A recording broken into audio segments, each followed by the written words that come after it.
চাকরির জন্য কোটা আন্দোলন করেছে।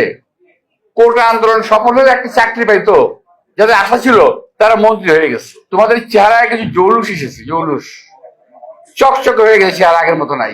এমন সরকার, এটা তোমাদের সরকার বানা নাই, তোমরা অ্যাপয়েন্টমেন্ট দিয়েছিল এমন সরকারকে। এখন রাস্তা ভাঙা তো তোমাদের গভর্নমেন্টের সময় হচ্ছে। এই সরকারের বয়স কদিন হলো আজকে? আমরা প্রায় 20 দিন, 1 মাসও হয় নাই। একজন লোক মানুষকে বোঝানোর চেষ্টা করছে বিএনপি 1000 বছরের জন্য ক্ষমতায় আছে, বোঝানোর চেষ্টা করতেছে। একজন লোক রাস্তা ভাঙা দেখলে বলে হাই হাই বিএনপি সময় রাস্তা ভাঙা। একজন লোক সিলেটে গিয়ে বলে এই সিলেটে এরকম তারেক রহমান সাহেবের শ্বশুরবাড়ির রাস্তাঘাট ভাঙা। আশ্চর্য ব্যাপার, আমরা 1 মাস হলো মাত্র ক্ষমতা, 1 মাস হয় নাই, এখন রাস্তা ভাঙা তো তোমাদের গভর্নমেন্টের সময় হচ্ছে। সাবেক যে গভর্নমেন্ট সরকার ছিল, এমন সরকার, এটা তোমাদের সরকার বানা নাই, তোমরা অ্যাপয়েন্টমেন্ট দিয়েছিল এমন সরকারকে। এই এদেরকে দেওয়া অ্যাপয়েন্টমেন্টের সরকারের সময় এই দেশের অর্থনীতি, রাস্তাঘাট, ব্যবসা বাণিজ্য সমস্ত কিছু তছনছ হয়ে গেছে। আওয়ামী লীগের সময় যথেষ্ট ক্ষতি হয়েছে দেশের, আর তোমাদের এই সরকারের সময় দেশের আরো বেশি ক্ষতি হয়ে গেছে। তবে লাভ হয়েছে একটা, কি জানো? লাভ হয়েছে তোমাদের চেহারায় কিছু জৌলুস এসেছে, জৌলুস চকচকে হয়ে গেছে, আর আগের মতো নাই।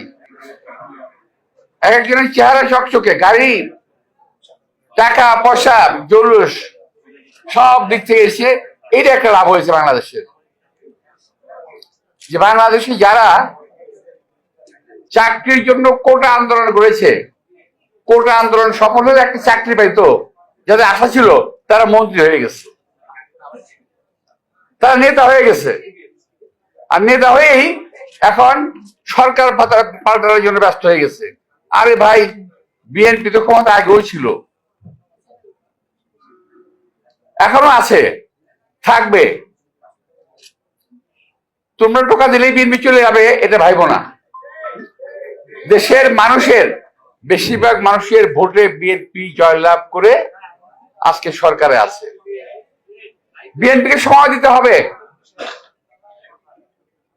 18 মাসে যা ক্ষতি হয়েছে, 18 বছর যে ক্ষতি হয়েছে, সেটা 18 দিনে সম্ভব না, 18 মাসে সম্ভব না।